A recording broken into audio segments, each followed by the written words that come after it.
پختونخوا ملی عوامی پارٹی کے چیئرمین نوجوان لیڈر خوشحال کاکڑ صاحب کو دعوت دیتا ہوں کہ وہ آئے اور اپنے خیالات کا اظہار کرے. خوشحال کاکڑ صاحب.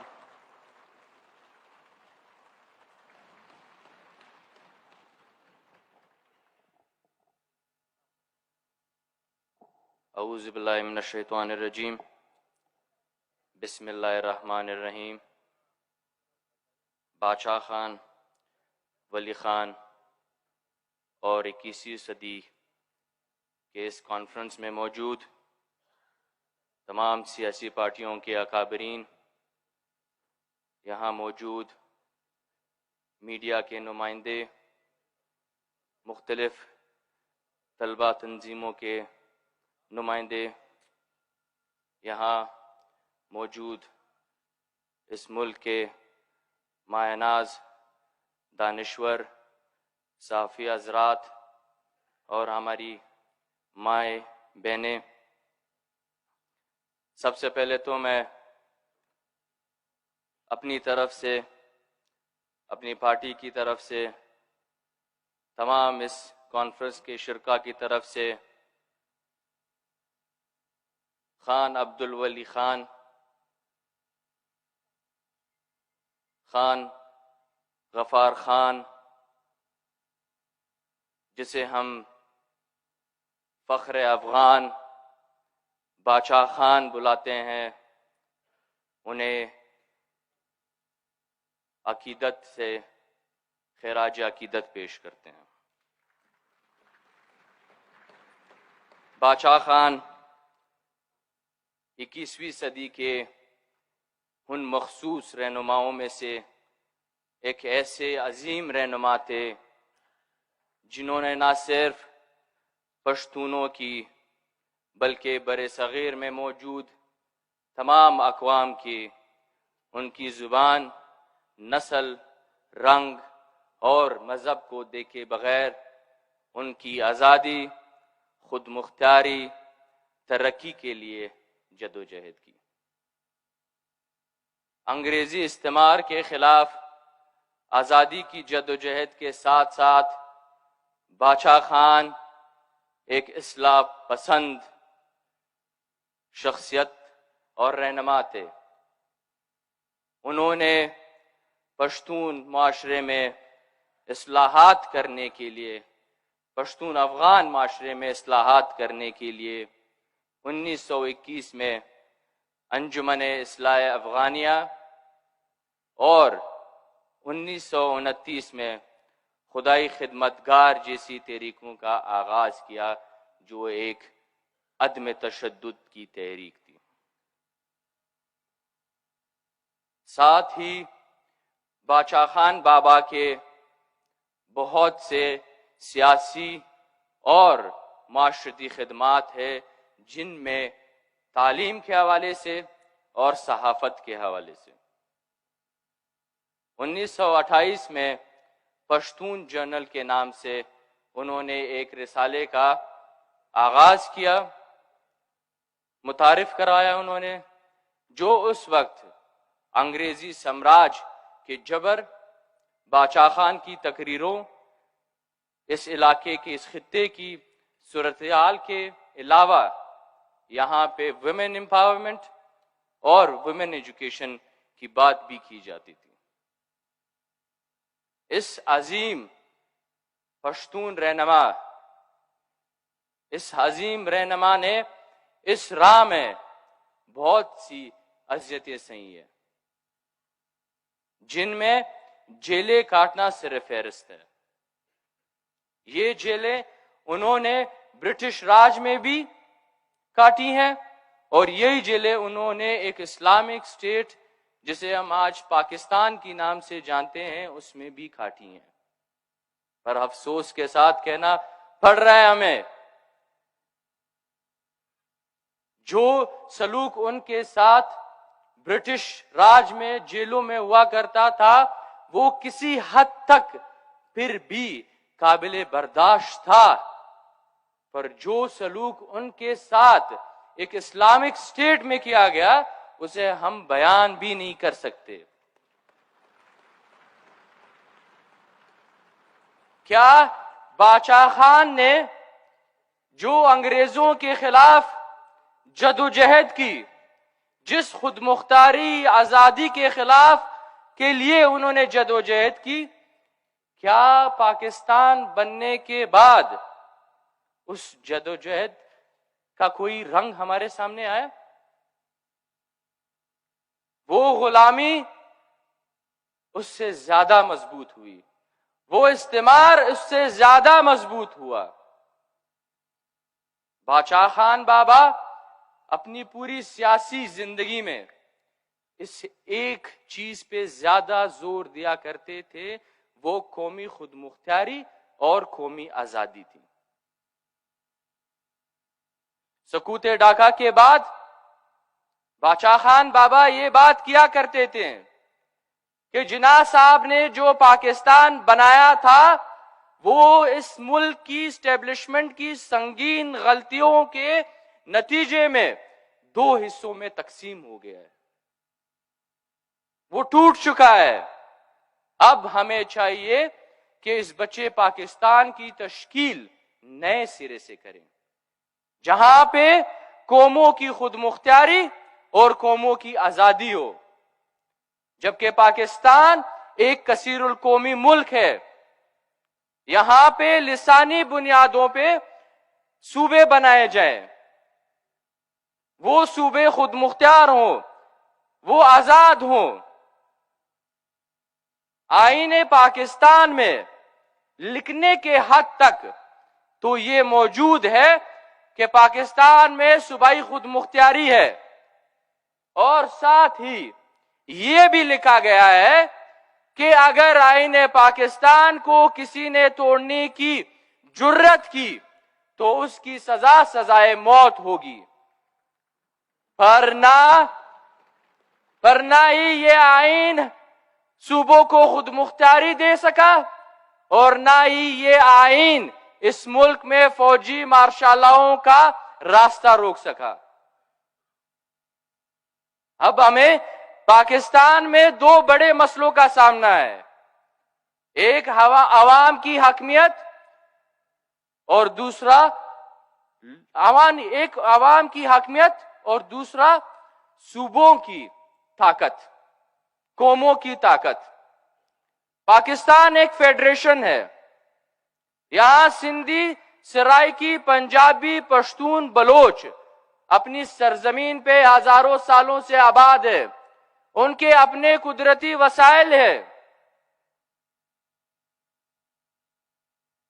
بدبختانہ ایک فیڈریشن کے ہوتے ہوئے، قوموں کی اپنی سرزمین کے ہوتے ہوئے، اپنے وسائل ہوتے ہوئے، آج اس ملک میں پشتون، بلوچ، سندھی، سرائکی ایک غلام کی حیثیت سے زندگی گزار رہے ہیں۔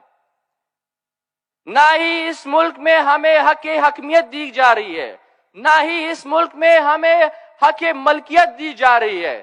ہمارے تشخص کو پامال کیا گیا ہے، ہمارے کلچر کو مسخ کیا گیا ہے، اور جب سے یہ پاکستان بنا ہے، اس ملک میں پنجاب کے وہ مقتدر طبقے جو طاقت کی زور پہ ہماری سرزمین اور ہمارے وسائل پہ قابض ہیں، وہی طریقہ کار جو انگریزوں کا تھا، وہی طریقہ کار آج اس ملک کے پنجاب کے مقتدر طبقوں کا ہے۔ اس ملک کے ادارے جس میں فوج، انٹیلیجنس ادارے، جس میں عدلیہ، میڈیا، آج یہاں پہ قوموں کے خلاف استعمال کی جا رہی ہے۔ یہ ادارے ریاستی دہشت گردی، اسٹیٹ سپانسرڈ یہاں پہ ٹیررزم، گڈ اور بیڈ دہشت گرد، یہاں پہ قوموں کے خلاف جعلی ریاستی بیانیہ، یہاں پہ فرقہ واریت، لسانی یہاں پہ تعصب، اس میں یہ سارے ادارے شامل ہیں۔ 80 کی دہائی میں افغان انقلاب کے بعد یہاں اس ملک میں پشتون بیلٹ میں مدرسے قائم کیے گئے،